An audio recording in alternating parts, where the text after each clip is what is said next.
So welcome back to this Let's Play of Resident Evil Revelations. We're now going to do episode 5.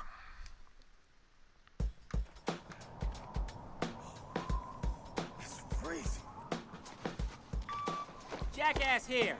We arrived at Valkoinen Mock Airport. This is Forkball. Good job.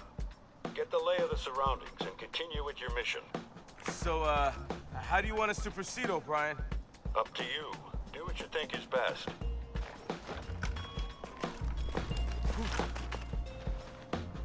What took you two so long? At least we're here. What's up with Veltro? Not sure. We haven't found a thing. No clues, nothing. So now what? There's an underground chamber. We're preparing to storm it now. Wow, that sounds like a job for us, don't it, Grinder? Wait, we haven't received authorization yet. It's all right. We're on it, okay? Besides, if you need someone to sniff something out, ain't no one better than my boy here. Hey, I'm right here, Grinder. So, you followed Jessica home. You know where she lives now? Almost. I had her until the very end, but I lost her near the... Hey! You think I'm a stalker, don't you? You said it. Come on, let's go.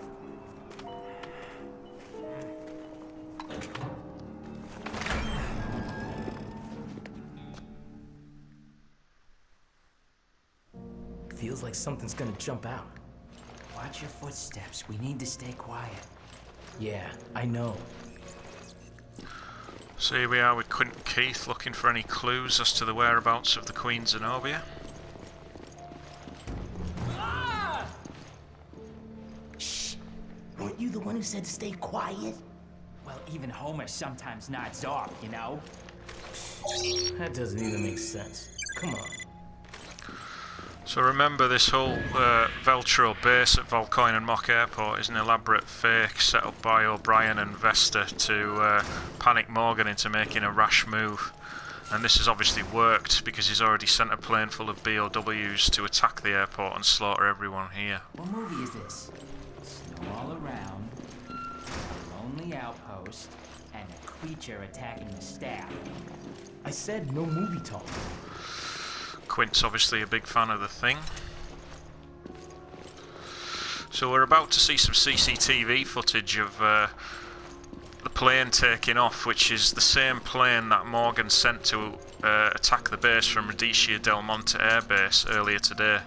It originally landed at the airport and deployed the Farafella and Fenray BOWs to kill all the Veltro members stationed at this airport.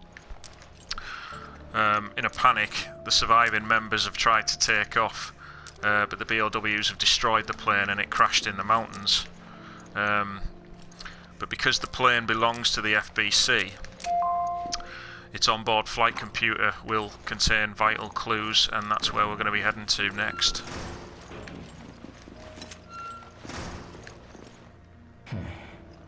We might be able to open up that area that's been sealed off.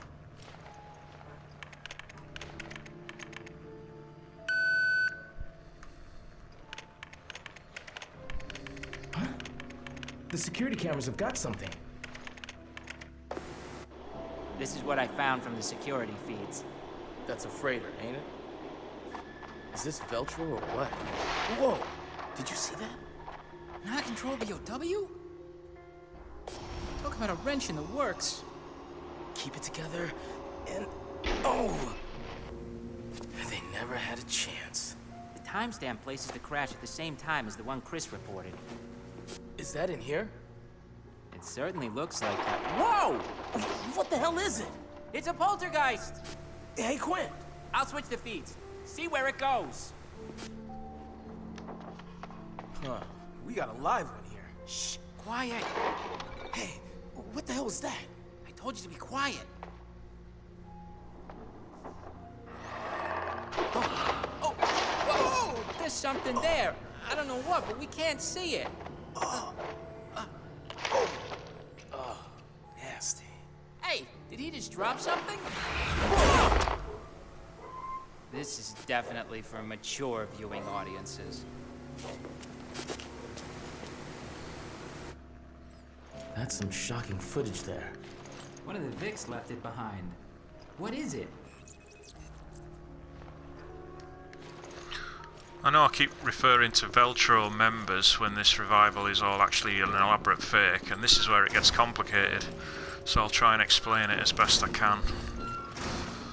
Hey, this is the place from the security feed. So Veltro was believed to be dead following the Tenegregia panic, even though Pocket still lived thanks to Jack Norman and some of his followers still living on the Queen Dido at the bottom of the ocean floor. But to the outside world, everyone believed them to be dead, including Lansdale, Vesta and O'Brien.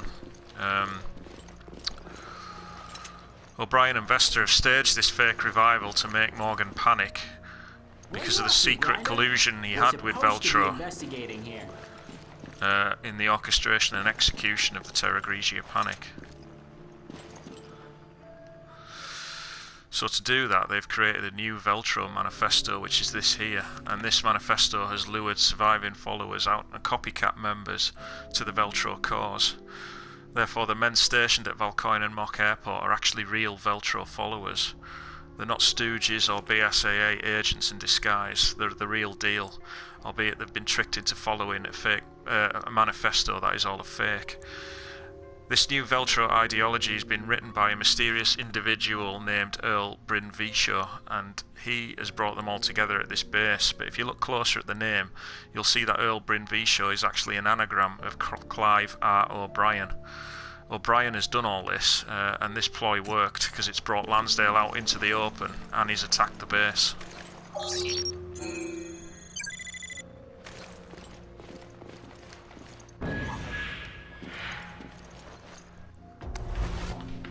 It's a security token. I can breach the master network of the plane's onboard computer if I can just extract the web key from this dongle. Whatever that means. Just do your thing. It means we can scavenge the data on that freighter. Now you're talking. I've seen enough. Let's head to the crash site.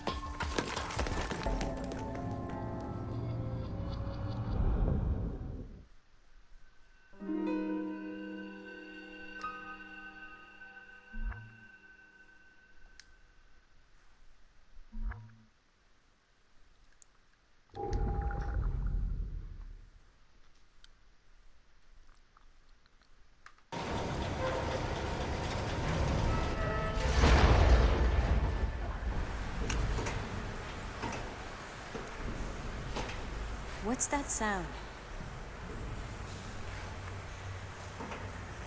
Water? Yes. It's coming from there.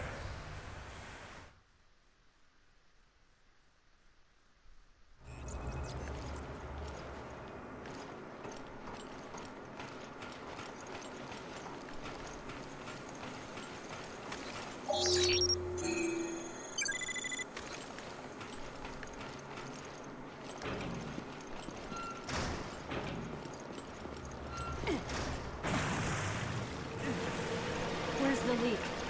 Are you trying to sink the ship along with your new virus? So Jill and Parker are now near the bottom of the ship. This flooding is just the result of minor damage. Parker incorrectly assumes Veltro might be trying to sink the ship, but in reality it's just because the crew is all dead and there's been no one around to perform maintenance and general repairs. Attention! There is flooding in the bilge.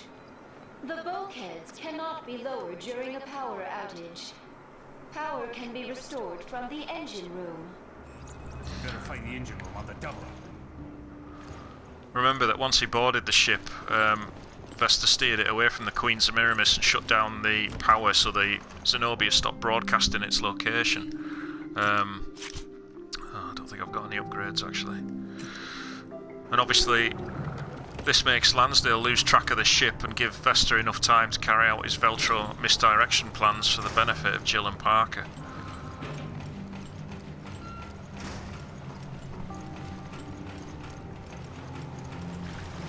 The water's getting higher. Come on, there's no time to lose. Once they restore power, they can turn on the radar systems and The Zenobia will light up like a Christmas tree once again, broadcasting its location, meaning Lansdale will be able to find it and he'll immediately try and destroy it.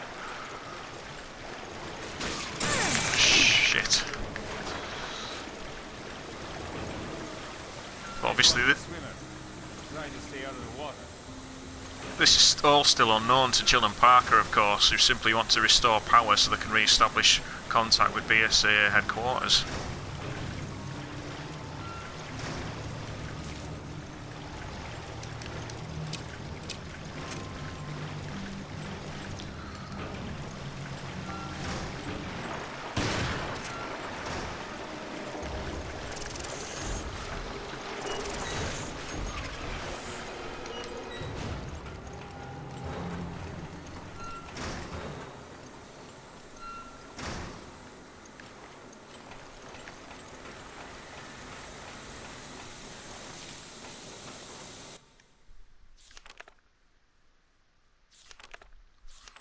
Another little puzzle.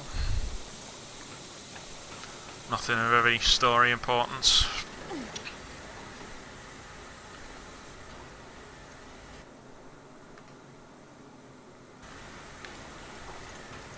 Alright, this is where we reset the power.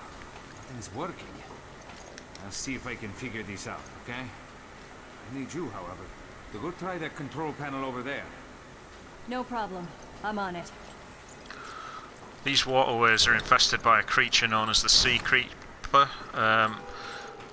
You can hear them there. This is the result of a female host infected with the T-Abyss virus. They have a big, long, smooth carapace. Fuck.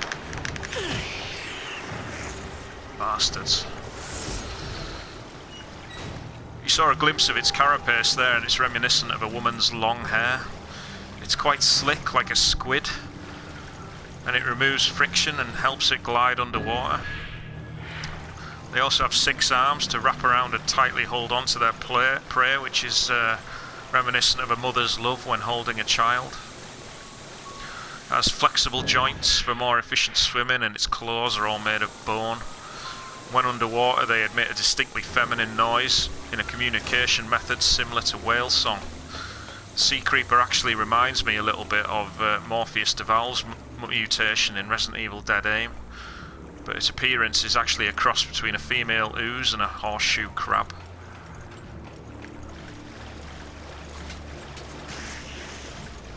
There's Gyozo down here as well.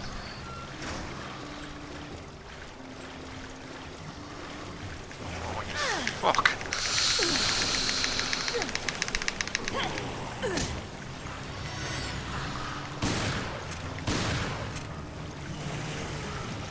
Completely forgot about that bastard.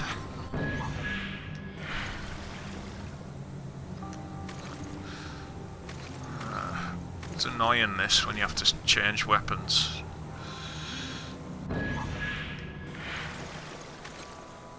Quite short on ammo actually.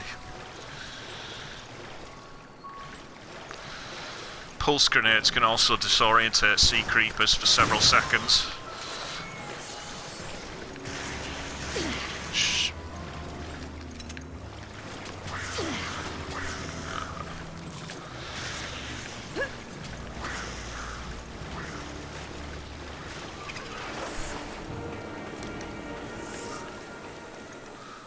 See the Gyozo follow me up the stairs. It's pretty cool how they can come out the water. It's okay. I made it.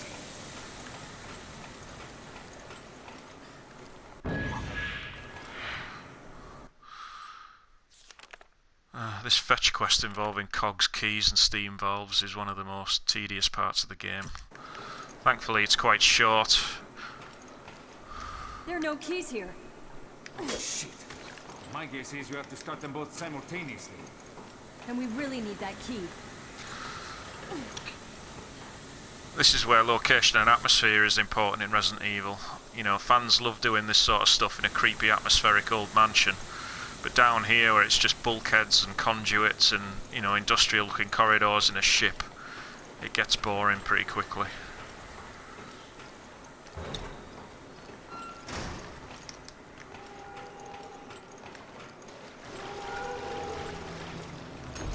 hear the sea creepers again.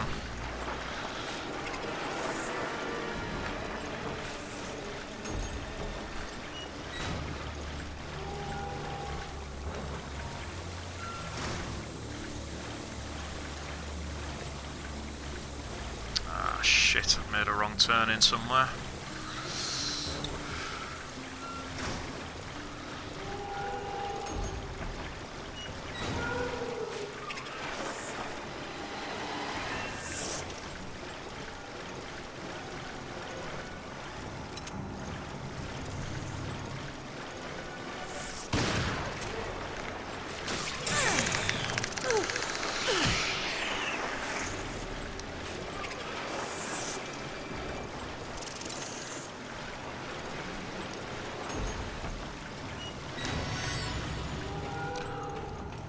I forgot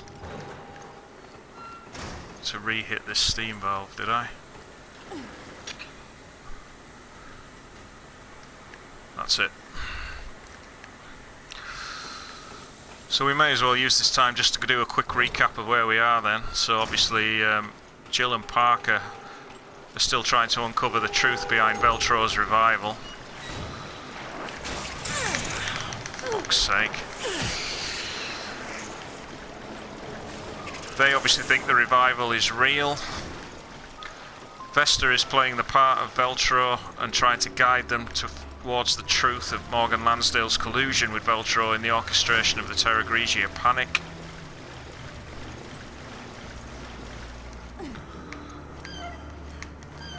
Meanwhile, Lansdale believes the fake Veltro revival is real and is desperately trying to search for the Zenobia so he can destroy it and thus wipe away any Veltro survivors and remaining evidence of his involvement. He's already attacked Volcoin and Mock Airport, which was the fake Veltro base O'Brien set up. Then you've got O'Brien monitoring events from behind the scenes. Chris and Jessica are searching for the Queen Zenobia via helicopter on the Mediterranean, and Quint and Keith are currently searching the airport for any clues as to the Queen Zenobia's current position.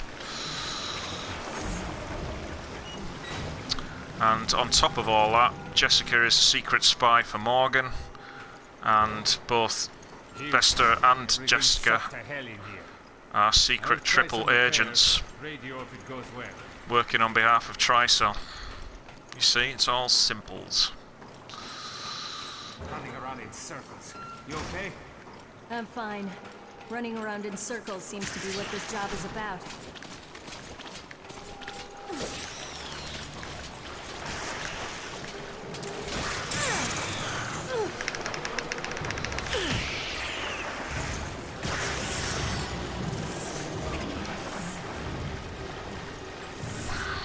Quite easy to get lost down here.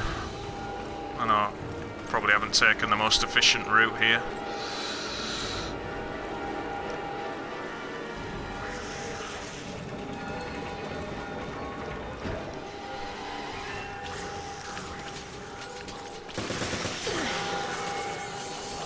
Yozo.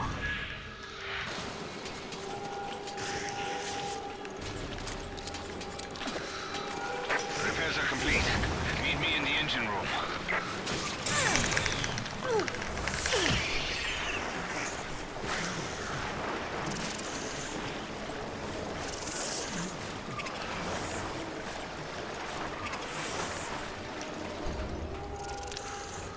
Not quite sure how I managed to survive that. Ready to restart this baby.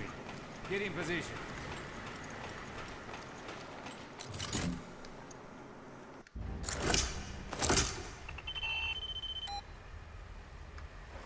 There. Good as new. What the? What happened?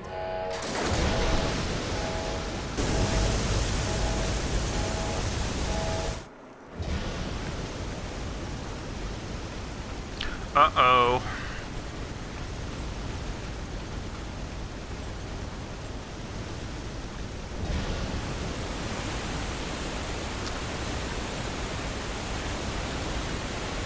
Well and truly fucked. We're running out of time. Damn it. Jill! It's not stopping!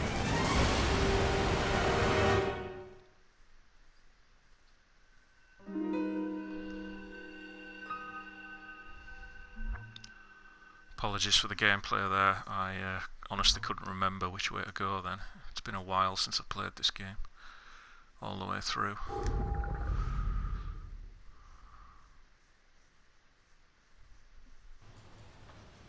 Okay, I understand the situation. The security token you found likely belongs to the freighter that crashed. Boss, have you heard from Jill and Parker yet? No, not yet. Their investigation led them out to sea. But we lost track of the ship. That doesn't sound good. I hope they're okay. Yeah, me too. They've been out of contact too long, and I'm starting to get worried. Find a terminal at the crash site, and see what you can learn of Veltro's plans.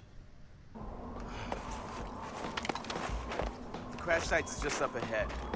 Come on. Wouldn't it be great, Grinder, if we find the key to ending this whole mission?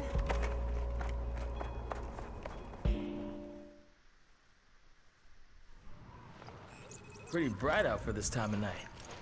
I guess that's why they call it the Midnight Sun. I do like these levels out in the mountains in the middle of the night. Pretty cool. But did you notice O'Brien giving Quint and Keith some subtle clues there about the computer on board the plane? No, because they're wolves and their heads don't split open. This is where we're going to get our first major revelation. Quint is going to discover that the plane actually belongs to the FBC, and it has onboard radar scoping out the Mediterranean.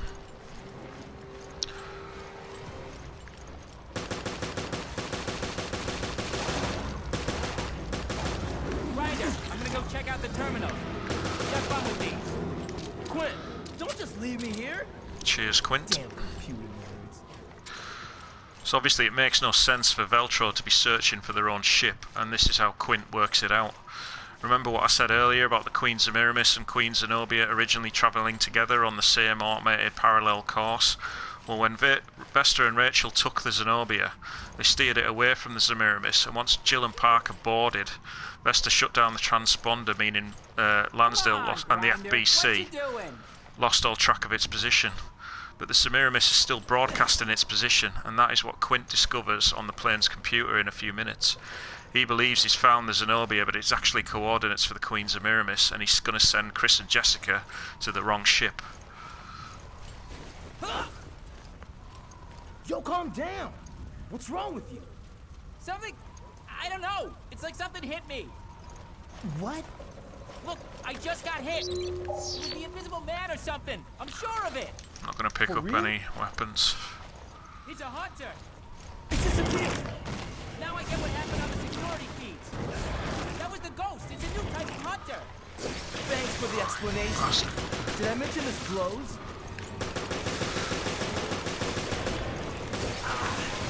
So these are Farah fellows, Shoot if I can't see it. which in my opinion don't get enough love. I mean, they have that awesome Predator-like invisibility cloak, and just look at the size of them. One day. Which way is this way? I can't tell because I can't see him. This blows. These new hunters are a result of applying T-Abyss to already infected T-virus creatures to see what would happen. The name means slanderer, and it's one of the 12 demons from Veltro's Divine Comedy.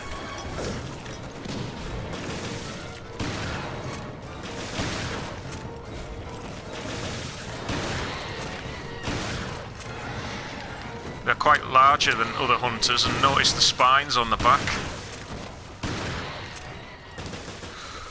But obviously they have the ability to mimic their surroundings, which is reminiscent of some certain aquatic species, enabling their skin to become quite transparent.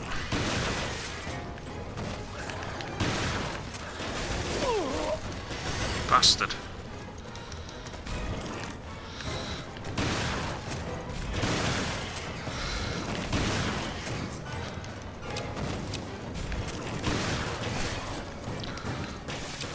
The stomachs are quite pale. And probably the only other most notable thing about these hunters is they're very difficult to control. Even though they are more aggressive, once they activate their mimicking cloaking ability, they completely go out of control and it becomes impossible to train them with any commands.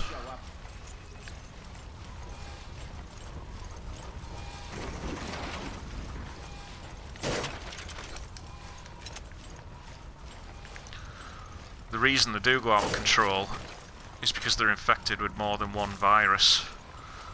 And even though they are transported with handlers, as I said, once they activate their transparent cloaking abilities, then it's just impossible to control them.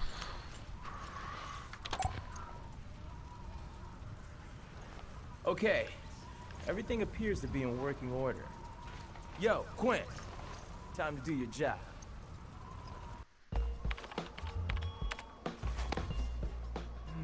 I can't find the call log. I'll have to try something else. No sweat. You're good with machines. The ladies, on the other hand... Grinder! What's going on? We need to contact HQ ASAP! HQ here. O'Brien speaking. What's... This is Jackass. I got the coordinates on the ship. I'm sending them now. Good work. It's the wrong ship. Nice one. Getting the coordinates like that. Well, I could have calculated travel time, last known route, but that would have taken too long. That's why I said nice one. You don't understand. I didn't calculate anything. We're not the only ones looking for that ship. Wait, what are you talking about? You're saying Veltro ran from their own hideout, and now they're looking for their own ship? That's what I'm saying. But I have no idea if any of the info I gleaned is for real or not. Great. So we have no idea really who we're up against. Exactly. And that's a piece of the puzzle we really need. Chris here. I received the coordinates. That's not far. We can be there in no time. Brian, we're on our way.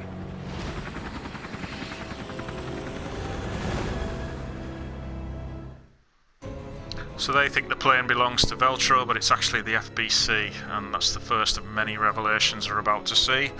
So thanks for joining us for this episode, and we'll crack on again soon. Thank you very much indeed.